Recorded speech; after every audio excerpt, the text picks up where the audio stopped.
Je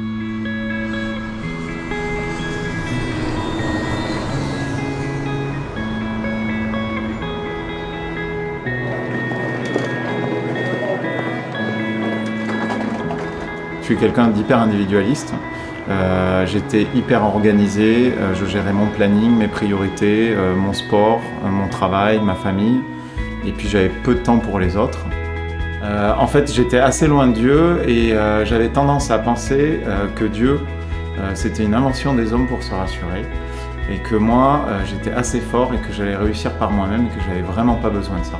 J'arrivais à un moment où je commençais à me poser des questions, j'étais prêt à engager une démarche spirituelle, mais pour autant, j'avais encore beaucoup d'interrogations et j'avais vraiment besoin d'être aidé.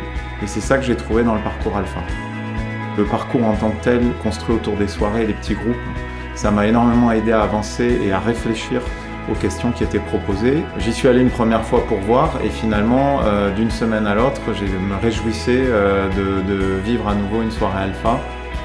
J'ai rencontré des gens extra, que ce soit les animateurs ou les participantes, mais des gens avec qui il y avait une relation qui n'était pas superficielle, qui était sans faux semblant, on pouvait se dire ce qui allait bien, ce qui allait pas bien.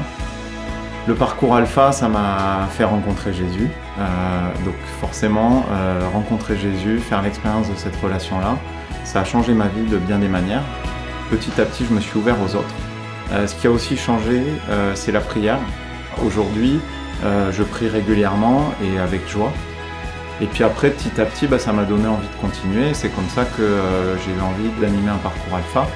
Et de temps en temps, quand on me le demande, de témoigner autour d'autres. Parce que tout simplement, quand on a trouvé un trésor, on n'a pas envie de le garder pour soi, on a envie de le partager avec d'autres.